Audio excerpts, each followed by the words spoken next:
PTI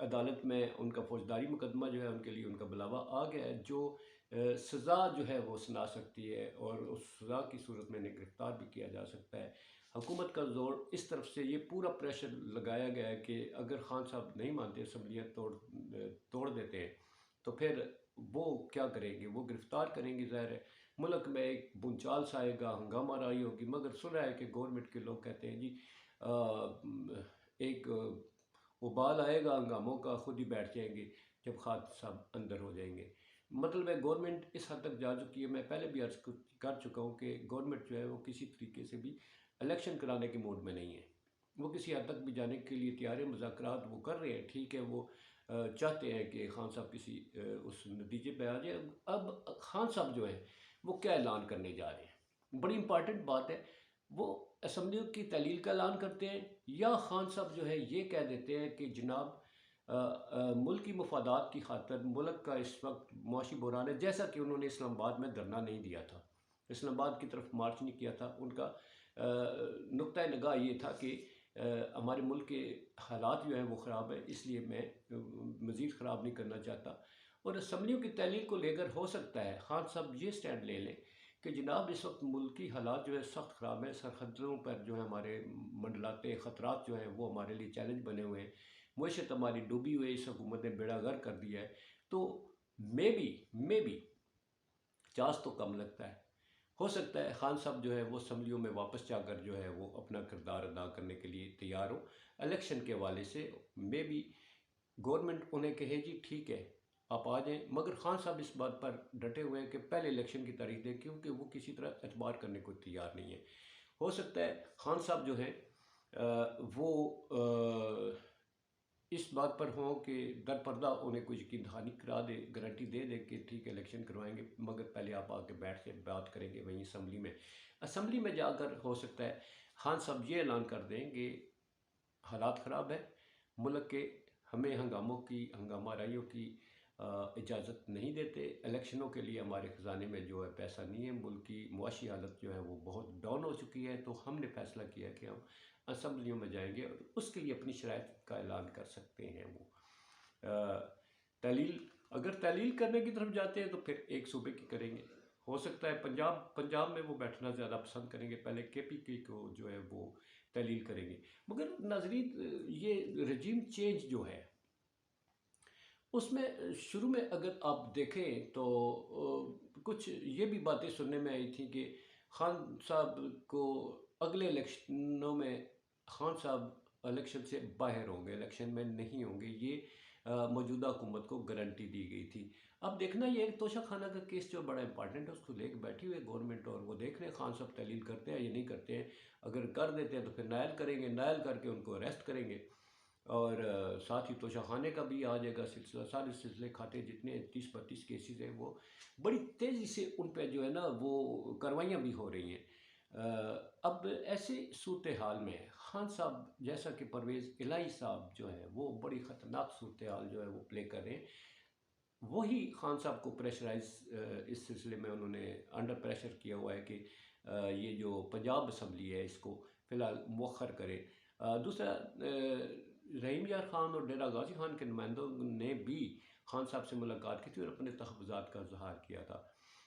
وہاں پر جو ہے وہ لغاری صاحب جو ہیں ان کی اثر و رسوخ ہے، ہو سکتا ہے انہوں نے رابطہ کیا ہو، لغاری صاحب جو گورنمنٹ سے تعلق رکھتے ہیں، ہو سکتا ہے انہوں نے ان کے ساتھ رابطہ کر کے ان کو قائل کرنے کی کوشش کی ہو، تو پھر ان نمائندگان نے خان صاحب سے اپنے تحفظات کا اظہار کیا۔ تو خان صاحب نے یہ فرمایا تھا کہ 6 ماہ کا نہیں سوچیں کہ 6 ماہ بعد اسمبلیاں ٹوٹ جائیں گی پھر الیکشنوں میں جانے، تو تھوڑا سا پہلے الیکشن کرواتے ہیں، تو اس کی بجائے ہم کیوں نہ 6 ماہ یا 8 ماہ ہم انتظار کر لیں۔